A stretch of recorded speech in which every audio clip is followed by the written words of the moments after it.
बिस्मिल्लाहिर्रहमानिर्रहीम। अस्सलाम वालेकुम स्टूडेंट्स, कैसे हैं आप सब लोग। स्टूडेंट्स, आज जो है फार्मेसी टेक्नीशियन पार्ट 1 उसको हम स्टार्ट करने जा रहे हैं। तो उसमें एक सब्जेक्ट है फार्मास्यूटिक्स। लास्ट वीडियो के अंदर मैंने आप लोगों को फार्मेसी टेक्नीशियन की इम्पोर्टेंस के बारे में और इसका एक थोड़ा सा जो है वो क्राइटेरिया बताया था कि पेपर 1 होता है और पेपर 2 होता है। ठीक है, तो पेपर 1 के अंदर 2 बुक्स होती हैं, फार्मास्यूटिक्स और फार्माकोग्नोसी। तो उसमें से हम एक बुक फार्मास्यूटिक्स को आज स्टार्ट करने लगे हैं, उसका लेक्चर 1 है और टॉपिक जो है वो हमारा इंट्रोडक्शन टू फार्मास्यूटिक्स। कि फार्मास्यूटिक्स बेसिकली है क्या चीज़, इसके अंदर हम क्या स्टडी करेंगे, किन चीज़ों के बारे में जानेंगे, तो इसके बारे में आज हम देखेंगे। Students, first of all pharmaceutics को समझना ज़रूरी है कि व्हाट इज़ फार्मास्यूटिक्स। फार्मा जो है, word pharma, basically pharma word जो है वो लैटिन वर्ड फार्माकोन से निकला है। ठीक है, फार्माकोन जिसका मतलब होता है ड्रग्स या मेडिसिन। ड्रग्स या मेडिसिन ये दोनों सेम वर्ड ही, एक ही जो है वो मीनिंग में यूज होते हैं। तो फार्माकोन मीन ड्रग्स आर मेडिसिन। अगर हम इसकी डेफिनेशन की बात करें तो स्टूडेंट्स, ये ब्रांच ऑफ फार्मेसी, मतलब फार्मास्यूटिक्स जो है वो फार्मेसी की ही एक ब्रांच है। इसमें हम क्या स्टडी करते हैं, जो स्टडी करता है या डील करती है कन्वर्जन ऑफ न्यू केमिकल।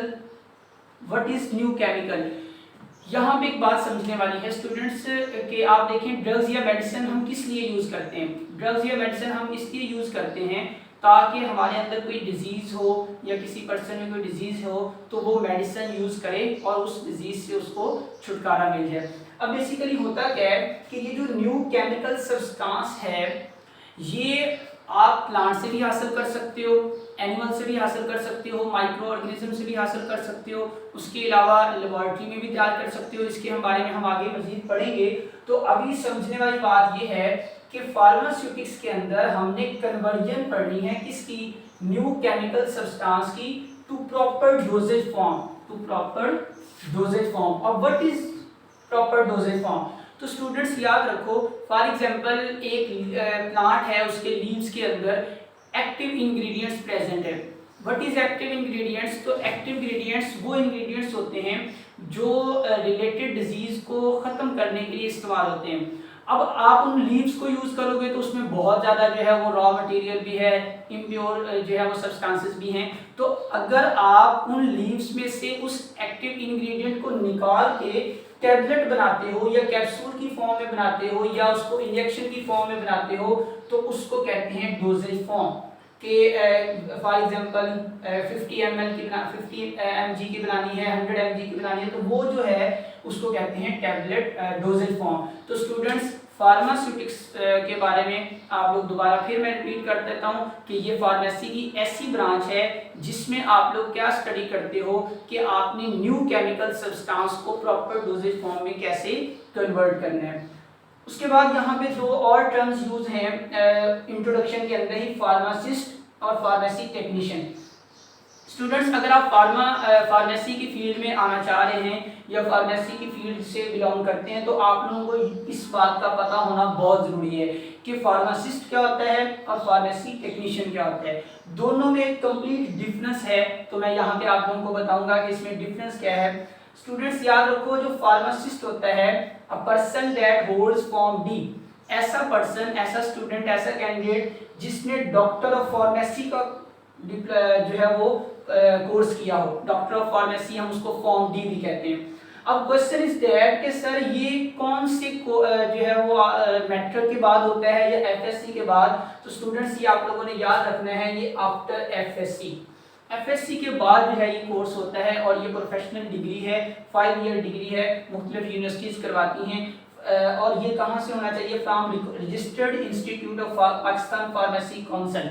ये जो फॉर्म डी होता है इसको पाकिस्तान फार्मेसी काउंसिल जो है वो रेगुलेट करती है। तो जो इदारे पाकिस्तान फार्मेसी काउंसिल में रजिस्टर्ड हैं वहाँ से अगर आप फॉर्म डी करते हो तो आप फार्मासिस्ट जो है वो कहलाओगे। उसके बाद स्टूडेंट्स, जब कोई भी पर्सन फॉर्म डी कर लेता है उसको फार्मासिस्ट कहते हैं और अकॉर्डिंग टू काउंसिल उसको रजिस्टर ए में रखा जाता है। इट्स मीन, आप लोगों ने नाम सुना होगा कैटेगरी बी, तो उसको कैटेगरी ए में रखा जाता है, ठीक है। जो फार्मासिस्ट होगा उसको हम कैटेगरी ए में रखेंगे। उसके बाद है फार्मेसी टेक्नीशियन। स्टूडेंट्स ये दोनों का डिफरेंस जो है आप लोगों ने यहाँ पे याद रखना है कि a person that holds diploma in pharmacy, ऐसा पर्सन या ऐसा स्टूडेंट जो डिप्लोमा इन फार्मेसी करता है वो फार्मेसी टेक्नीशियन कहलाता है, ठीक है। अब ये जो डिप्लोमा इन फार्मेसी है ये होता है 2 ईयर प्रोग्राम है और ये कितने है 5 ईयर प्रोग्राम, ठीक है। अब होता क्या है कि इसकी क्वालिफिकेशन क्या है, इसका क्राइटेरिया क्या है कि हम कब फार्मेसी टेक्नीशियन कर सकते हैं। तो स्टूडेंट्स याद रखो मैट्रिक के बाद आप लोग जो है वो फार्मेसी टेक्नीशियन का कोर्स जो है वो कर सकते हैं। अब होता क्या है कि बाद स्टूडेंट्स के माइंड में ये कन्फ्यूजन होती है कि अगर मैट्रिक बायो के साथ है तो हम कर सकते हैं, कंप्यूटर के साथ है तो नहीं कर सकते। तो ऐसा कोई नहीं मतलब जो है वो क्राइटेरिया नहीं है। कंप्यूटर जिन्होंने किया हुआ है मैट्रिक कंप्यूटर के साथ की हुई है वो भी ये कोर्स कर सकते हैं, और जिन्होंने बायोलॉजी के साथ किया हुआ है वो भी ये कोर्स कर सकते हैं, ठीक है स्टूडेंट्स। उसके बाद इस फार्मेसी टेक्नीशियन जो है इस कोर्स को जो रेगुलेट करती है वो होती है पंजाब फार्मेसी काउंसिल, ठीक है, पंजाब फार्मेसी काउंसिल। तो ऐसे इंस्टीट्यूट्स जो पंजाब फार्मेसी काउंसिल में रजिस्टर्ड हैं वहां से आप ये वाला कोर्स जो है वो कर सकते हैं। डिफरेंट कॉलेजेस होते हैं, ठीक है, लाहौर में बहुत सारे कॉलेजेस हैं, पूरे पाकिस्तान में बहुत सारे कॉलेजेस हैं जो पंजाब फार्मेसी काउंसिल से रजिस्टर्ड हैं और वो ये कोर्स करवाते हैं। उसके बाद फार्मेसी टेक्नीशियन कोर्स करने के बाद जो काउंसिल है वो आप लोगों को जो रजिस्टर करेगी वो रजिस्टर बी करेगी, जिसको हम नाम देते हैं कैटेगरी बी, ठीक है स्टूडेंट्स। तो यहाँ तक आप लोगों को पता चल गया होगा। अब यहाँ पे एक और डिफरेंस जो है वो बहुत जरूरी समझाना है, वो ये कि आप लोगों ने नाम सुना होगा, एक होता है मेडिकल स्टोर और एक होती है फार्मेसी। तो इसमें क्या डिफरेंस है?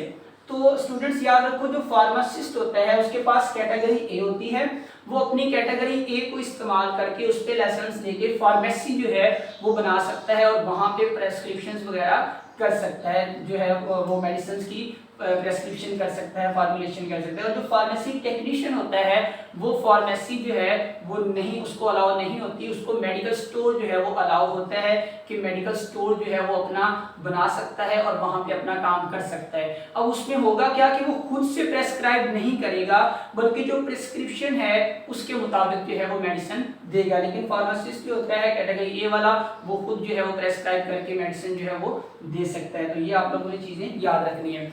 अब स्टूडेंट्स हमारा कंसर्न जो है वो फॉर्म डी से नहीं है, बेसिकली हम फार्मेसी टेक्नीशियन का कोर्स जो है उसको स्टडी कर रहे हैं और उसको ही लेकर आगे चलेंगे। तो हम यहाँ पे बात करते हैं role and duties of pharmacy technician कि फॉर एग्जांपल एक पर्सन जो है वो फार्मेसी टेक्नीशियन का कोर्स कंप्लीट कर लेता है, वो 2 ईयर जो है वो कंप्लीट कर लेता है, अपनी डिग्री हासिल कर लेता है। तो उसके बाद उसका रोल क्या है सोसाइटी के अंदर और उसकी ड्यूटीज क्या है, ठीक है। तो इसको समझना बहुत जरूरी है। आप इसको कह सकते हैं ये इसकी इंपॉर्टेंस में भी आ सकता है, ठीक है।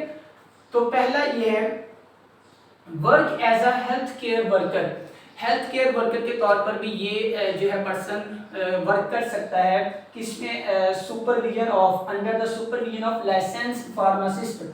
ऐसा फार्मासिस्ट जो लाइसेंस्ड हो उसकी सुपरविजन में जो है वो हेल्थ केयर वर्कर के तौर पर काम कर सकता है। आप ऐसा कह सकते हैं कि एक पर्सन है जिसने कैटेगरी ए की हुई है या फार्मासिस्ट है वो, उसकी सुपरविजन में फार्मेसी टेक्नीशियन जो है वो हेल्थ केयर वर्कर के तौर पर काम कर सकता है या उसके असिस्टेंट फार्मासिस्ट के तौर पर काम कर सकता है। उसके बाद ये वर्क कर सकता है कहाँ पे, कम्युनिटी फार्मेसी पे, ठीक है। उसके अलावा रिटेल फार्मेसी पे, यही मेडिकल स्टोर वगैरह, और हॉस्पिटल फार्मेसी पे। हॉस्पिटल फार्मेसी स्टूडेंट्स ये होता है कि जैसे THQ होते हैं तहसील लेवल पे जो हॉस्पिटल्स होते हैं और DHQ होते हैं जो डिस्ट्रिक्ट लेवल पे हॉस्पिटल्स होते हैं, वहाँ पे गवर्नमेंट की तरफ से एक फार्मेसी होती है जिसको कहते हैं हॉस्पिटल फार्मेसी, जिसमें पेशेंट्स को जो है वो मुफ्त अद्वियात दी जाती हैं। तो वहाँ पे काम करने के लिए भी फार्मेसी टेक्नीशियन जो है अपना रोल प्ले कर सकता है, वहाँ पे भी काम कर सकता है। उसके अलावा बहुत इंपॉर्टेंट जो हेल्थ डिपार्टमेंट की बैकबोन है वो है फार्मास्यूटिकल इंडस्ट्री। स्टूडेंट्स याद रखो आप लोगों का हेल्थ सिस्टम जो है वो फार्मास्यूटिकल इंडस्ट्री के बगैर जो है वो काम नहीं कर सकता। डेफिनेटली फार्मास्यूटिकल इंडस्ट्री होगी, प्रोडक्ट्स बनेगी, मेडिसिन बनेंगी, तो हेल्थ डिपार्टमेंट जो है वो काम करेगा। तो फार्मास्यूटिकल इंडस्ट्री के अंदर फार्मेसी टेक्नीशियन जो है इसकी बहुत ज़्यादा जॉब्स होती हैं, वो वहाँ पे जॉब कर सकता है। उसके अलावा कहाँ पे जॉब कर सकता है, हेल्थ केयर यूनिट में भी काम कर सकता है। जो हेल्थ केयर यूनिट गवर्नमेंट के हों या नॉन गवर्नमेंट इंस्टीट्यूट ऑर्गेनाइजेशंस के हों, वहाँ पे भी वो वर्क कर सकता है।